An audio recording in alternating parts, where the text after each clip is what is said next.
début d'année 2026 en Algérie, on peut le dire en toute honnêteté et sans aucune exagération, est pratiquement chaotique. Augmentation très chère de plusieurs taxes, de plusieurs prix de produits de première nécessité comme les carburants, grève des transporteurs et colère populaire.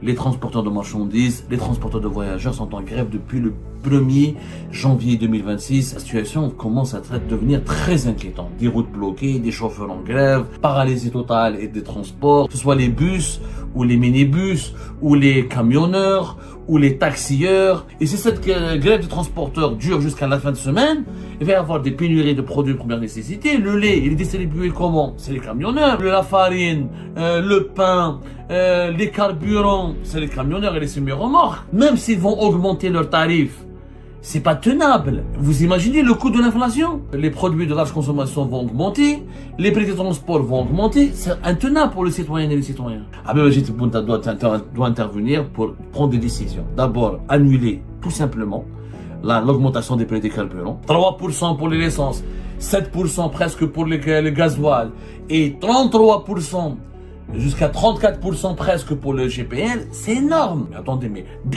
les Algériens, on est en train de dénuder, de les déshabiller. La majorité des Algériennes et des Algériens sont pauvres. Et encore, ça commence gentiment là, ça peut aller très loin. Ça peut aller très loin. Début d'année 2026 en Algérie, on peut le dire en toute honnêteté et sans aucune exagération, est pratiquement chaotique. Pratiquement chaotique.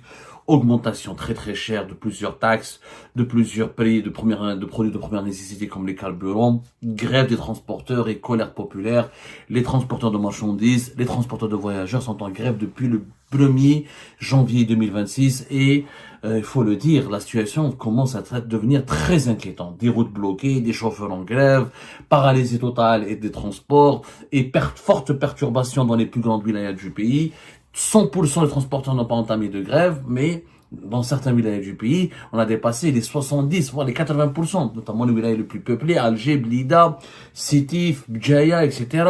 Que ce soit les bus, ou les minibus, ou les camionneurs, ou les taxieurs. Il y a un nombre important de chauffeurs et il n'y a pas de communication officielle de la part des autorités algériennes, mais le terrain, le ressenti de la population, il est concret.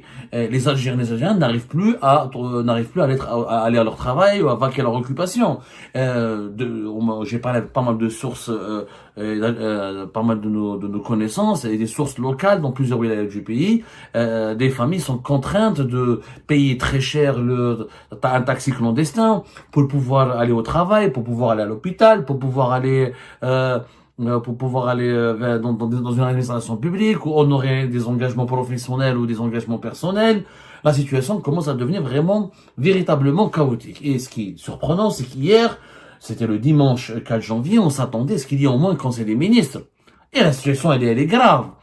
Tu as 70 à 80% des transporteurs de voyageurs et transporteurs de marchandises. Je rappelle que le transport de marchandises, le transport routier de marchandises, garantit 80% de l'approvisionnement des produits de première nécessité de large consommation et de leur distribution à travers le territoire national. Donc on parle d'un secteur, les transports, c'est le secteur stratégique. C'est l'un des piliers de l'économie et de la stabilité d'un pays. Les chauffeurs de bus sont très en colère, les chauffeurs de camions sont très en colère, ils se sont méprisés, ils se sont asphyxiés. Il faut dialoguer avec eux. Alors depuis vendredi dernier, le gouvernement algérien dialogue avec des organisations fantomatiques ou la fantoche qui ne sont pas représentatifs, l'Organisation nationale des transporteurs algériens ou le je sais pas quoi, et ça, donc les syndicats affiliés à le GTA, le GCSA, etc., des organisations qui n'ont ni queue ni tête. Ni queue ni tête, c'est des organisations fantoches qui ne sont pas reconnues par leur base. Et comme il y a la peur de la répression, la peur de représailles, cette fois-ci, les grévistes et les contestataires n'ont pas élu de représentant. Il n'y a pas de représentant, il n'y a pas de porte-parole. Parce que ils ont compris, les Algériennes et les Algériens, ils ont compris que dès qu'il y aura des porte-paroles ou des leaders, ils vont les arrêter, ils vont les emprisonner pour casser les mouvements. Donc c'est totalement anarchique. à force de détruire les syndicats autonomes, les syndicats indépendants, les organisations de défense des droits de l'homme, la presse indépendante, à force de détruire la société civile, eh ben nous avons quoi? Nous avons des organisations satellitaires qui n'ont aucune représentativité. Je dis bien aucune. Et de l'Organisation nationale des transporteurs algériens, où je mets le GTA, le GSS, le GCC, l'Organisation générale, la Confédération des artisans algériens, tout ça, et les syndicats de taxieurs et des chauffeurs de bus, c'est des organisations qui n'ont absolument aucun poids, aucune représentativité. Et donc, la base ne les reconnaît pas. Il y a une colère profonde. C'est quand même le 4e jour de grève. Ça a commencé le 1er, mais le 2, ça s'est enclenché réellement. Nous sommes aujourd'hui le 5 janvier 2026. Et des étudiants, des élèves, des travailleurs, des personnes âgées, des personnes fragiles, des citoyens. Nous avons quand même plus de 12 millions d'Algériennes et d'Algériens qui prennent les bus, notamment les transports collectifs, les transports en commun pour aller au travail, pour aller à leurs occupations professionnelles, pour se déplacer de leur lieu pour aller à leurs occupations personnelles ou professionnelles, pour accomplir pour vivre au quotidien. Nous avons plus de 12 millions d'Algériens et d'Algériens.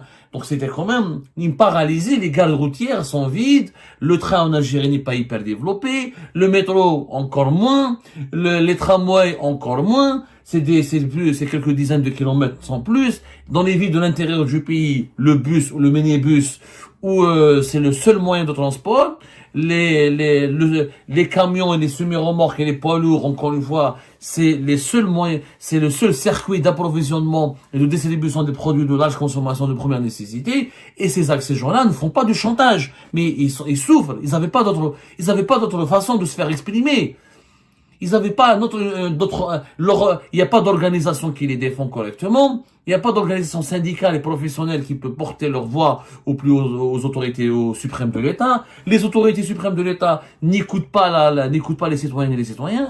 Ils gouvernent, le pays est gouverné selon une approche autoritaire de persécution, une gestion de gouvernance pyramidale. Le haut décide, la base doit subir, elle doit se taire. Donc le malaise a généré une crise sociale importante. Et si cette grève des transporteurs dure jusqu'à la fin de semaine, il va y avoir des pénuries de produits de première nécessité. Le lait, il est distribué comment? C'est les camionneurs, c'est les propriétaires de camions et de camionnettes. La farine, le pain, les carburants, c'est les camionneurs et les semi-remorques. Les gros camions, c'est les transporteurs. Donc les transporteurs sont à la base le travail des transporteurs est la condition sine qua non de la disponibilité de tous les produits de première nécessité. Et ces gens-là se sentent asphyxiés. Il y a eu le nouveau code de la route, mais aussi l'augmentation hallucinante, brutale des prix des carburants, qui n'est pas justifié. Moi, Abdelmajid Tebboune doit faire marche arrière, comme il a fait avec la Banque d'Algérie, où il a limogé le patron de la Banque d'Algérie, où il a remis en cause le dispositif mis en vigueur par la Banque d'Algérie pour interdire de façon absurde, encore une fois, incompréhensible, irréaliste, utopiste et utopique, l'usage du cash dans les commerces algériens. Il faudrait qu'Abdelmajid Tebboune intervienne pour annuler cette augmentation des prix des carburants. Elle n'a aucun sens. 33% pour le prix du GPL, c'est énorme. Pour les taxieurs, pour les professionnels qui utilisent les GPL, c'est énorme, 33%. Le plein qui augmente de 33%. Déjà, avec des prix très chers, encore une fois, on le dit, on l'a pas suffisamment, on le dira jamais suffisamment. Les pièces détachées sont extrêmement chères et indisponibles, une forme de pénurie. Les pneus, la même chose. Le pouvoir d'achat s'est effondré, les bénéfices des acteurs de transport ou des acteurs de transport routier ou des transports de marchandises, transport routier des voyageurs ou de transport routier des marchandises, leur marge bénéficiaire, elle est quasiment, elle a fondu, tout simplement fondu. Même s'ils vont augmenter leurs tarifs, c'est pas tenable. Si les taxiers vont augmenter beaucoup leurs prix, s'ils répercutent l'augmentation des carburants sur leur prix, le taxi va devenir un objet de luxe. Le chauffeur, la même chose, déjà louer un camion pour transporter des marchandises, ça va se répercuter sur l'inflation. On va même s'ils vont augmenter leurs tarifs et leurs prix, les transporteurs ne sont pas gagnants. Ils ne sont pas gagnants.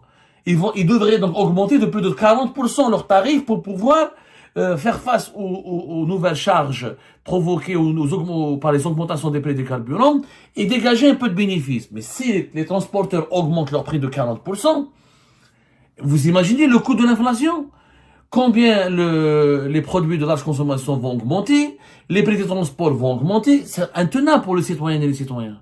Donc cette guerre des transporteurs, si elle aboutit à des changements concrets, c'est les Algériennes et les Algériens lambda qui vont gagner, qui vont préserver leur pouvoir d'achat. Est-ce qu'ils pourront payer le bus plus cher? Est-ce qu'ils sont capables de payer le taxi plus cher? Est-ce qu'ils sont capables de payer les produits qu'ils vont consommer plus cher, puisque le coût de leur transport, de leur distribution va coûter plus cher?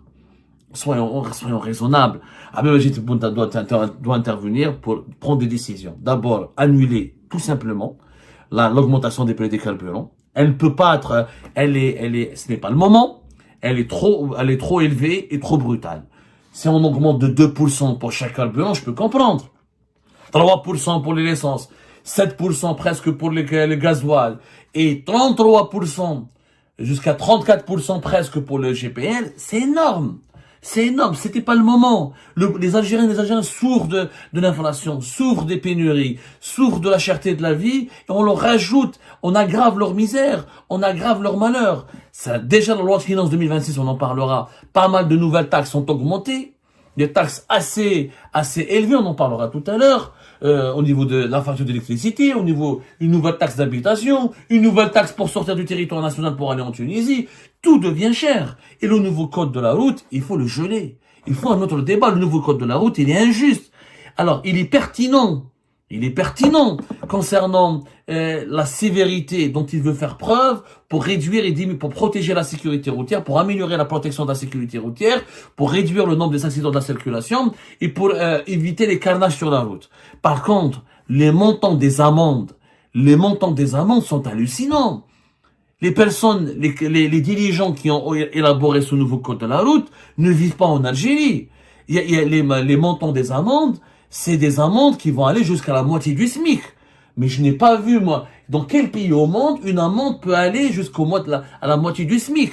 Un exemple, par exemple, dans ce nouveau code de la route, parce que les Algériens ne sont pas encore comprendre, il a été adopté récemment, le 24 décembre dernier par le Parlement algérien, il n'a pas été encore publié officiellement dans le journal officiel, donc il n'a pas été encore validé officiellement, il peut être remanié, je pense qu'il doit être gelé parce qu'il faut le remanier totalement. L'esprit, il est intéressant, mais ce qui cause problème dans ce nouveau code de la route, c'est le montant des sanctions financières. Par exemple, vitre sale ou encombré 3000 dinars. Oh, 3000 dinars pour un vitre sale.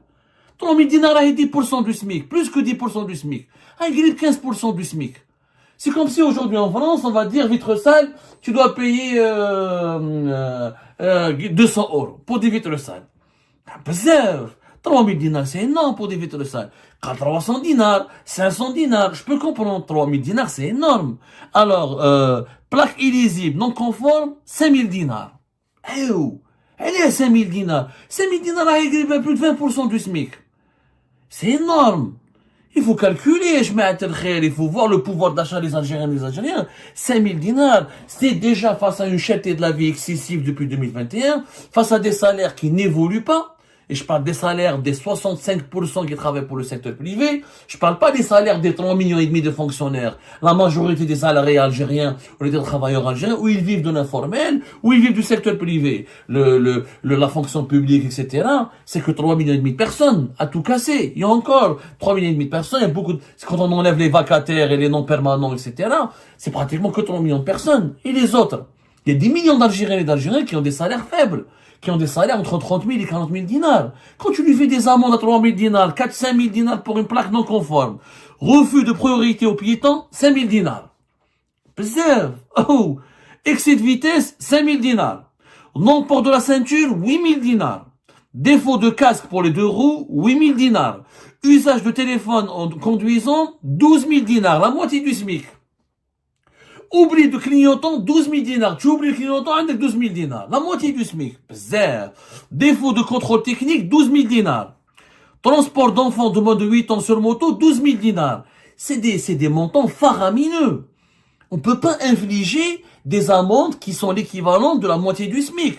Si le SMIC algérien était à 50 000, 60 000 dinars, je peux comprendre. Mais le SMIC algérien est à 24 000 dinars, vous l'avez augmenté que récemment. C'est quand même, il faut être logique, cohérent. Lequel les Algériennes et les Algériens commenceront tous à payer des amendes à ces montants. Tout le monde va déclarer faillite. Encore une fois, il faut faire preuve de sévérité. Je suis d'accord. Moi, une vitre plaque non conforme, c'est une infraction. Ça m'a 5 000 dinars. Abdalbo, 500 dinars. S'il refait une deuxième fois, 1000 dinars. Ça m'a 5 000 dinars d'un coup. Alors, 5 000 dinars, si encore une fois, c'est pratiquement 20-25% du SMIC. Non, soyons sérieux. Soyons sérieux. C'est les dirigeants algériens qui font ces lois vivent dans un club des pins. Ils sont nourris, blanchis, logés par l'État. Ils bénéficient d'une certaine aisance financière qui est insolente par rapport à la misère sociale, à la pauvreté de la population algérienne.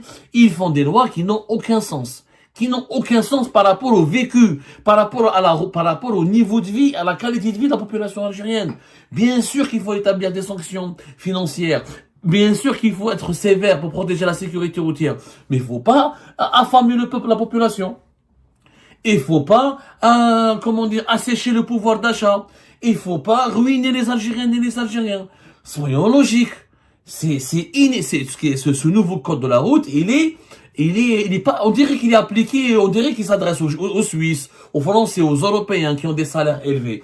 Il faut faire des lois, mais tenir compte des réalités sociales et des réalités financières de la population.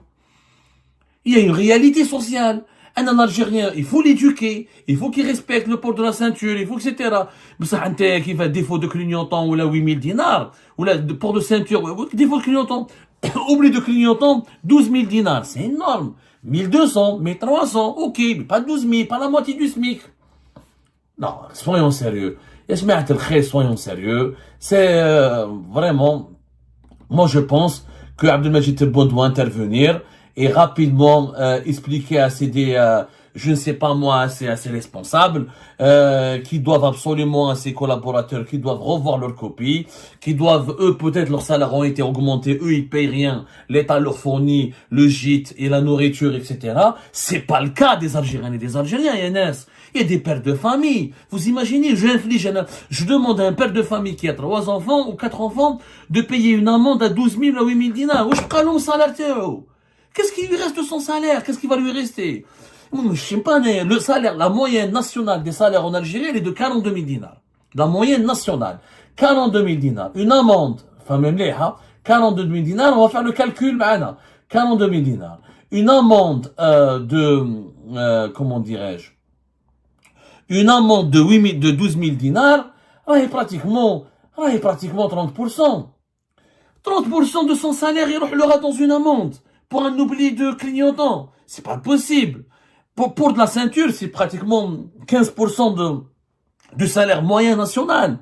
Je parle pas du salaire minimum. Et beaucoup ne touchent pas 42 000 dinars. 42 000 dinars, c'est la moyenne de tous les salaires en Algérie. Il y a 5 millions d'Algériennes et d'Algériens qui sont payés entre 35 000 et moins de 40 000 dinars. C'est énorme. Ces personnes, ils ont des voitures, comment ils vont faire? On leur augmente l'essence. On va leur augmenter l'électricité. On les oblige de payer des taxes et de plus en plus élevées et on leur demande de payer des amendes à des montants encore plus élevés. Mais attendez, les Algériens, on est en train de dénuder, de les déshabiller. Non, Abdelmajid Tebboune doit intervenir en urgence. Il doit faire le ménage au plus haut sommet de l'État. Il doit expliquer aux décideurs de faire des lois qui prennent en considération les réalités économiques et sociales et financières de la population. Toute la population n'est pas fonctionnaire au sein de l'État. Il y a une minorité d'Algériens et d'Algériens qui sont bien payés, qui touchent des salaires au-delà de 100 000 dinars, qui travaillent pour l'État, c'est les fonctionnaires. Et pas tous les fonctionnaires. Il y a 1 million et quelques qui touchent plus de 100 000 dinars parce qu'ils travaillent pour l'État. La majorité des Algériennes et des Algériens sont pauvres, sont dans la précarité. Ces amendes et ces augmentations des prix des carburants, elles sont une insulte, elles sont une provocation. C'est une manière d'affamer, d'appauvrir encore une fois et d'imposer la misère sociale à des millions d'Algériennes et d'Algériens. Comment voulez-vous que cette population ne se révolte pas? Et encore, ça commence gentiment là, ça peut aller très loin. Ça peut aller très loin. J'appelle encore le Majid Tebboune, mais si pour la révision de la Constitution, tu tiens un conseil des ministres, tu as un pays qui est paralysé entièrement par les réseaux de transport, une colère sociale énorme, une véritable colère populaire sur les réseaux sociaux comme dans la réalité, que ça peut aboutir à des manifestations, ça peut aboutir à des émeutes, une escarhat. À un moment donné, il faut tenir un conseil des ministres et rappeler tout le gouvernement à l'ordre. L'Algérie n'est pas la Suisse, n'est pas la Finlande. Il faut adopter des lois et une gouvernance qui tient compte des réalités sociales et financières du pays. Et ben voilà les amis, c'est la fin de cette vidéo. Je vous remercie comme d'habitude pour avoir suivi jusqu'à la fin. N'oubliez pas de nous laisser vos commentaires et vos réactions sur cette vidéo et de vous abonner à la chaîne si vous n'êtes pas encore abonné. Donc voilà, ça fait vraiment plaisir de voir vos commentaires et vos réactions et vos discussions sur la section des commentaires. C'est très intéressant et je vous prie toujours de garder le respect et un petit peu la bonne ambiance pour tout le monde. Donc voilà, merci beaucoup et à la prochaine dans une nouvelle vidéo. Au revoir.